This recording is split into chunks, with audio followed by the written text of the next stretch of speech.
Благодарности в этот день лично от президента республики и федерального министра. Визит главного врача страны начался с награждения медиков инфекционной больницы в Казани. 13 специалистов 2 недели были на карантине с пассажирами лайнера Diamond Princess. Тема-то она новая, уже мы можем справиться с любой угрозой.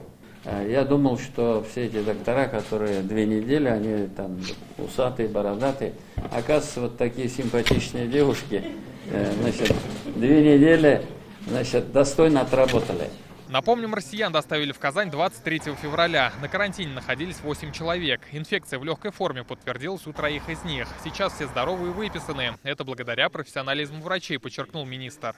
Персонал сегодня – это та ключевая вещь, которая позволяет нам обеспечить эффективность лечения не только в критических ситуациях, но и когда нам просто нужно проводить наблюдение. Эмоционально они были достаточно стабильны, несмотря на то, что длительно, то есть они еще были на лайнере, на карантине, и здесь еще в течение 14 дней они были молодцы.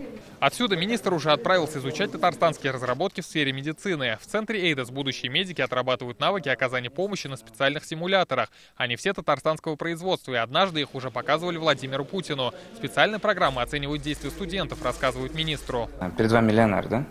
Это манекен 5-го поколения реалистичности. Это версия High Fidelity, то есть максимальная комплектация. Он у нас плачет, потеет, глаза у него реагируют на свет. Смоделированы независимые легкие. Мы оказываем помощь, работаем в режиме БСНК.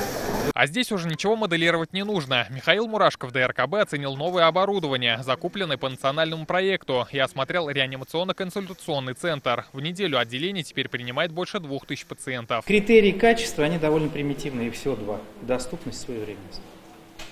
То есть технологии должны быть уже на 1-м этаже, по-русски говоря, когда открылась дверь, и они должны быть, доступны именно в ту минуту или в ту секунду, когда действительно это необходимо.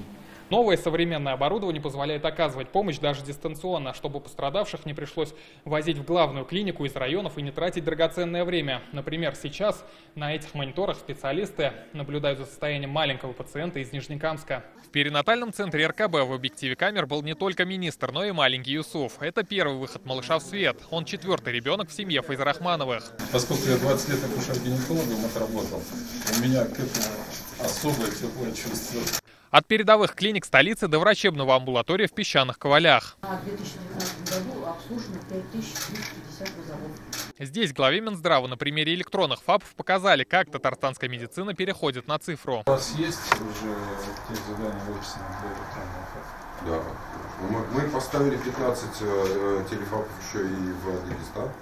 Буквально в конце года Сегодня в республике не только много строят модульные ФАПы, но и оборудуют ЭКГ-передатчиками, уриноанализаторами, измерителями давления и мониторами для видеосвязи. Если фельдшеру требуется врачебная консультация, они больного уже к нам не будут направлять, они сами связываются с врачом по телемедицине, по телефапу, и врач дает необходимую консультацию. Как отметили, больше 30 ФАПов уже полностью перешли в цифровой формат. Они в Сабинском и Альметьевском районах. К внедрению в проект готовят еще порядка полусотни. Вот сегодня мы здесь увидели как раз те примеры, которые могут использоваться в информационных системах, в оснащении.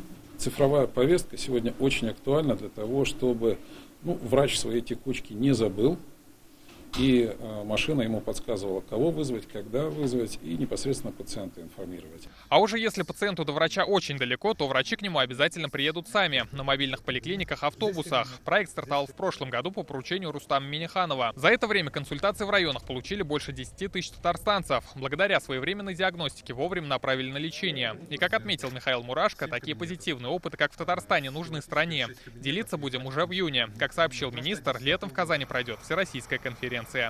Рамиль Галиуллин, Лилия Кашфарова, Ринат Сафин, Марат Зайдуллин, ТНВ, Казань, Лаишевский район.